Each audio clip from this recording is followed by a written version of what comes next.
Okay, good morning ladies and gentlemen and welcome to this month's edition of Kapihan.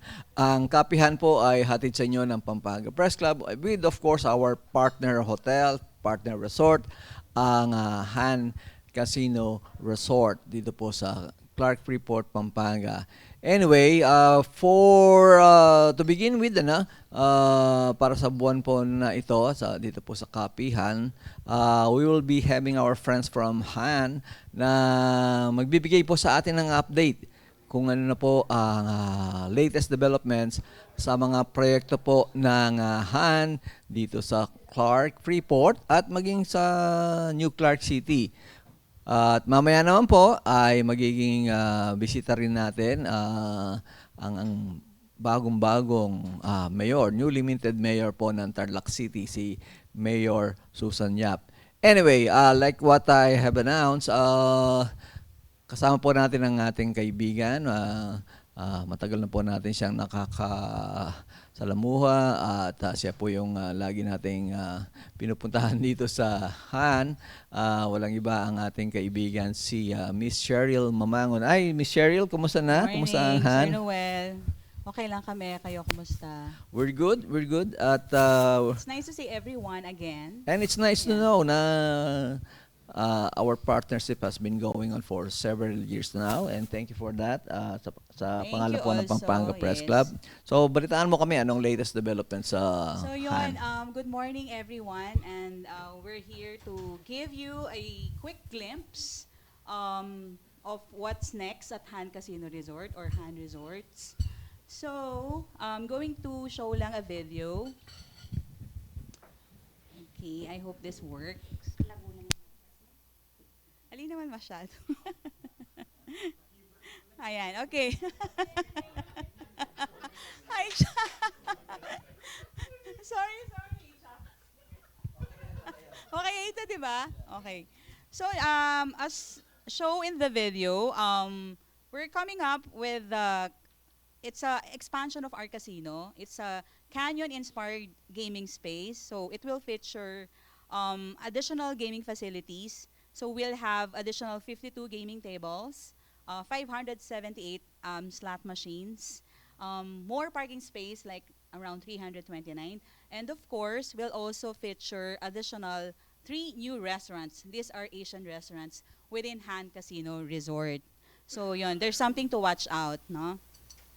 And then, beyond gaming, we're also welcoming Intercontinental and Novotel into our hospitality portfolio. So this will bring in more room keys, nearly 1,000 room keys, 11 new dining restaurants, additional gaming facilities, and of course, a 1,000-seater ballroom.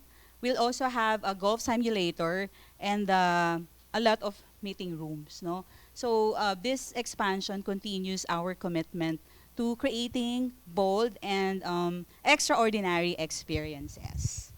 Okay. This one, sir, it's in within Han Casino Resort. It's just next to Clark Marriott Hotel. Yeah.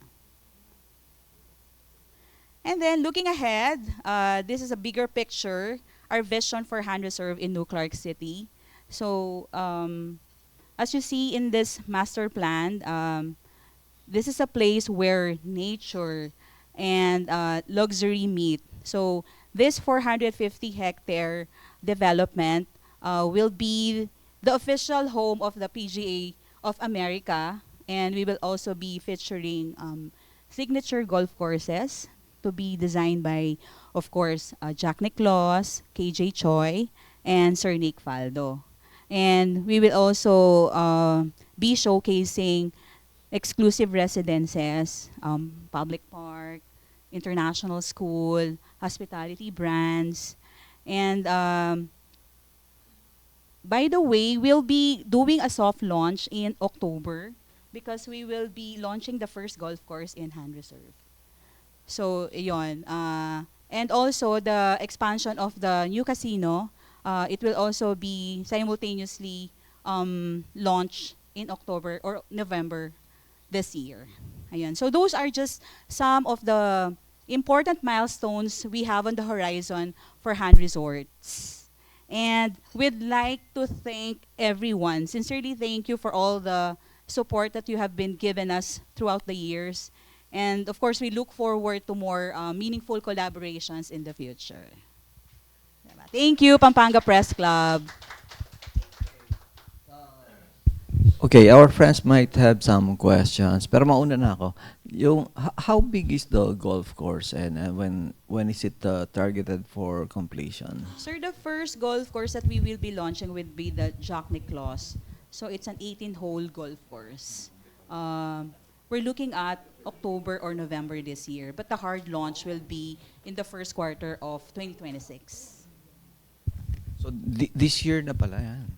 Yes. So that means full blast na talaga yung development sa Hann Reserve, ano? Yes, sir. We will make further announcement as we launch this new product of Han. Okay, any other questions from our colleagues present here at Swiss Hotel, of course. Sorry na, nakalimutan kong bagitin kanina yung Swiss Hotel. We're coming to you from Swiss Hotel dito po sa 5th floor dito sa Hann Resort. So, any other questions, please? You're all updated, Sir Noel. No? Yeah. Anyway, we'll give further updates naman. Watch out na lang for our announcement. And of Yeah. course, PTC will be the first one to know then with all this announcements. Okay, Han has come a long way, from the time it started. Like somebody who has been a regular here in Clark. So we've seen how Han has developed, has metamorphosed through the years. I think it started with the 50-room hotel with us. Ibang Small casino. yeah, small casino, yung ibang hotel brands, and then it's now an integrated resort at that, Yes. a truly integrated resort. I think it's the first one in Central, if not the whole of Northern Luzon. All right, so questions from our colleagues. Ayan si Pedok may question. Yeah, we will have 3 Asian restaurants. Yeah, we will have 3 Asian restaurants within the Han Casino Resort. It's part of the expansion area. So, ayun. Parang it's an elevated type of, di ba familiar kayo sa spice, no? So, we'll have an upscale level of the same with spice. And also, we'll have a fine dining restaurant. Actually, may pangalan na siya. It's Pearl. Ayan. And of course, there's another, it's a lounge. So what the good thing about it is the concept. It's a canyon-inspired concept. It's really something new that we have, that we haven't seen before. So yun, bagong-bagong konsepto siya. Okay, other questions? Yung other offerings yun, like ongoing pa ba yung buffet, merienda buffet? Yeah, for our hotel offerings, we have yung merienda buffet available at Salt of Widas, and of course, yung kanilang seafood, all you can see. So at yeah, seafood, all you can see, promo ni Swiss Hotel at Mark, no, available at Mark. And I think they're also they have a new offerings right now for this August. It's Swiss month. So later on, if Swiss Hotel will join us, they will talk more about this. Ayan. Okay, so any other questions? All right. I think we'll be having more of the offerings here at Han. When we say Han, nandito po ang Marriott Clark, Swiss Hotel Clark, and of course Widas Hotel, plus the rest of their F&B outlets and a host of other hotels that are coming up in the future. So, Of palakpakan course, naman yeah. po natin ang Han Casino Resort. And our Thank friends. you, everyone. So yun, sir. And not to forget also, we have the casino and the retail, yung 8th Avenue. Oh yeah, I don't hope forget naka-ano to- na kayo doon. Oo. Mm. Thank you.